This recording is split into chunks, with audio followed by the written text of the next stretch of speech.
Saudara, sudah pernah saya sampaikan dan beberapa kali saya kemukakan dan nanti akan terus saya kemukakan. Jangan berpikir bahwa mencari Tuhan itu lebih mudah dari mencari sesuatu yang lain.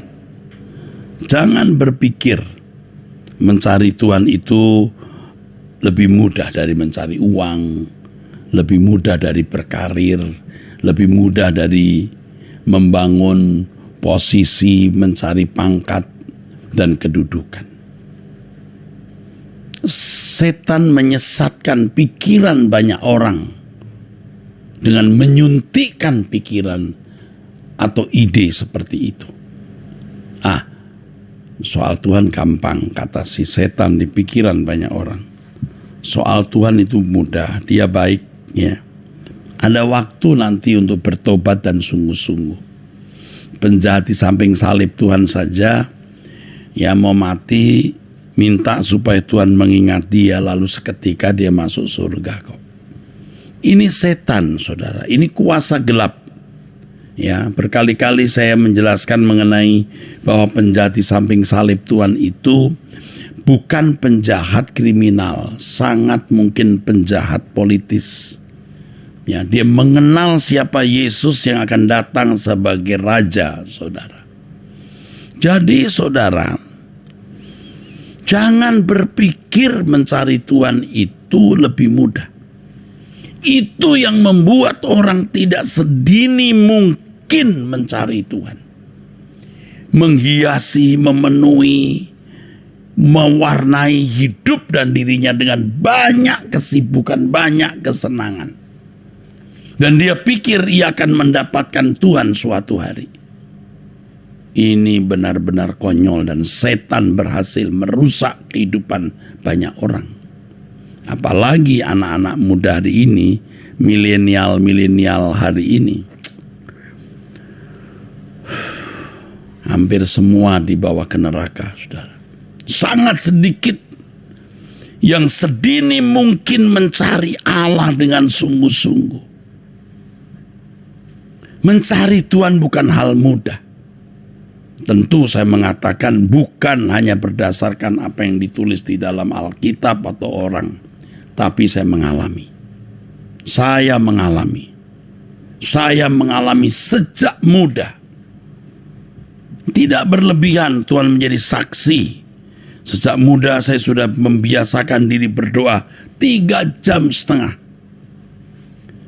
Sementara menjadi mahasiswa dengan tugas-tugas belajar. Pagi berdoa 1 jam, nanti siang 1 jam, malamnya 1 jam, dan tidak jarang yang 1,5 jam.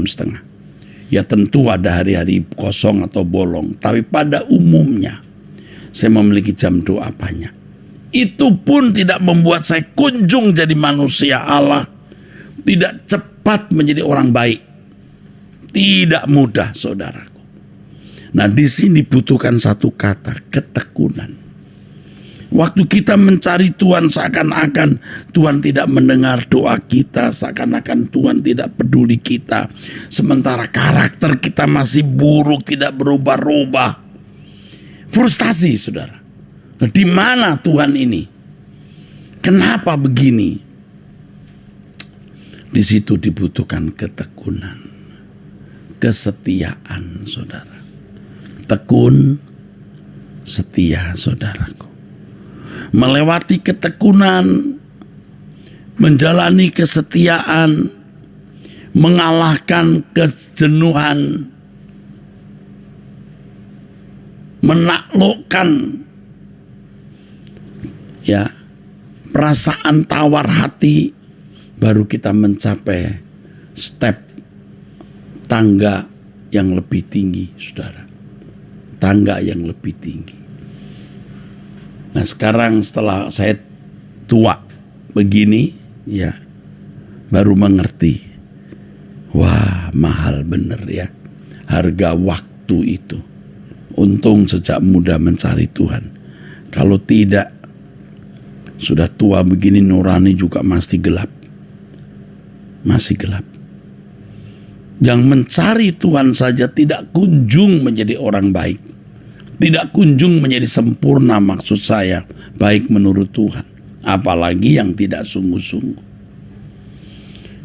Banyak orang yang sibuk dengan pikirannya sendiri. Sibuk dengan segala kegiatan. Sehingga tidak fokus. Hari ini saya sudah bangun jam 1:30, saudara. Dan sampai sekarang saya belum tidur. Saya berpikir terus mengenai bagaimana bisa menjadi anak Allah yang berkenan. Apa yang bisa menyenangkan, memuaskan hati Allah Bapa. Saya berlutut sejak jam 1:30 pagi, saudara. Lalu sampai menjelang jam 3:30. 3:30 baru mencoba mau rebahan tapi tidak bisa. Lalu ya udah. Atau menjelang jam 4 saya kira. Ini yang saya pikirkan gak gampang ya. Tuhan seperti tidak ada, seperti tidak mendengar doa kita. Melewati tahun-tahun panjang dalam kejenuhan. Maka tidak jarang kita mulai menyimpang ke kanan ke kiri, punya kesenangan-kesenangan tertentu. Lalu kita cari ya selingan lah istilahnya, saudara. Sambil menyelam minum air, sambil melayani juga punya kesenangan-kesenangan dan berbagai hobi-hobi. Akhirnya kita mengambil bagian Tuhan untuk diri kita sendiri. Dan itu sudah saya lakukan dan tentu saya sudah bertobat, saudara. Sudah saya sesali dan saya sudah kasih label itu pengkhianatan, pemberontakan kepada Allah, dan saya minta ampun, saya bertobat. Saudara, kita menghadapi kekekalan yang dahsyat. Karenanya kita harus mulai yang saya sebut sebagai ya memangkas.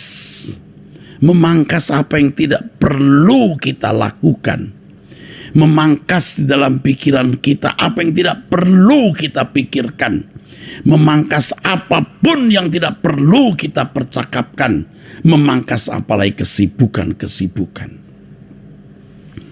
Saya juga belajar setia dari perkara-perkara kecil, saudara.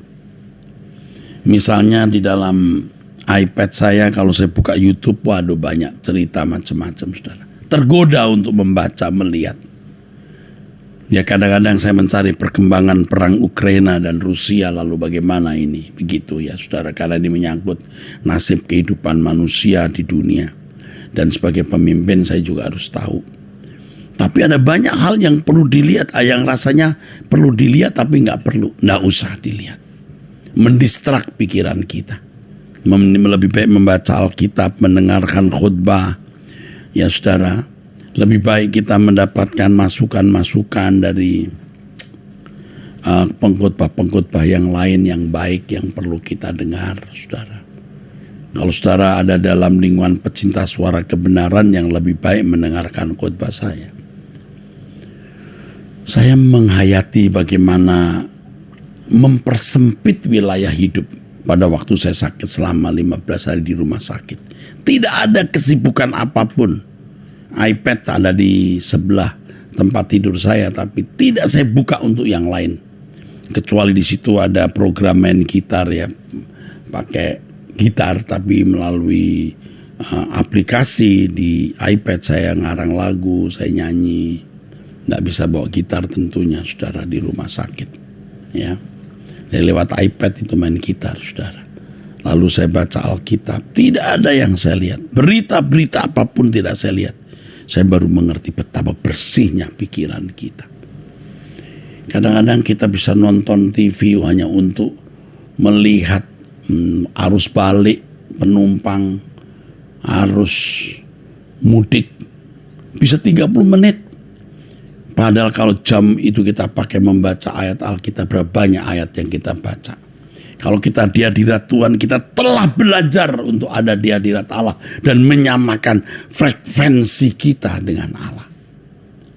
Jangan anggap mudah mencari Tuhan. Setan yang membuat seseorang menganggap itu bisa ditunda, akhirnya dibatalkan. Dan kalau sudah dibatalkan, celaka nanti di kekekalan, baru nangis bombay. Nangis air mata, darah pun tidak akan mengubah keadaan. yang Alkitab katakan ratap tangis dan kertak gigi. Jadi saudaraku pecinta suara kebenaran, saudara yang ikut doa pagi bersama saya, bertobat. Ayo kita persempit wilayah hidup kita supaya kita fokus kepada Tuhan dan jangan lakukan hal yang lain yang tidak membuat kita melekat dengan Tuhan. Jangan pikirkan apa yang tidak perlu kita pikirkan. Ini setan sering memunculkan pikiran-pikiran di pikiran kita. Kalau kita disakiti orang, rasanya kita mikirin terus itu manusia kok jahat ya. Lalu kita bisa muncul perasaan benci dan itu setan merusak, menghancurkan pikiran kita. Banyak hal. Juga percakapan-percakapan kita dengan orang-orang di sekitar kita. Percakapan yang gak perlu dan itu menajiskan pikiran kita. Jangan menajiskan pikiran. Jangan menajiskan mulut dan telinga. Jangan menajiskan mata dengan hal yang tidak perlu. Ayo kita tekun mencari Tuhan. Demikianlah pesan Tuhan untuk kita pada kesempatan ini. Dan Anda boleh membuka Alkitab Matius pasal 24 ayat 12 dan 13. Hanya orang yang setia sampai akhir yang diselamatkan. Yang bertahan, yang endurance, yang tekun. Baik saudara, hari ini nanti jam 2 ada wanita surgawi. Bisa diikuti. Dan pada pejabat-pejabat GSKI, pelayan-pelayan maksud saya, istilah pejabat lebih baik kita hindari.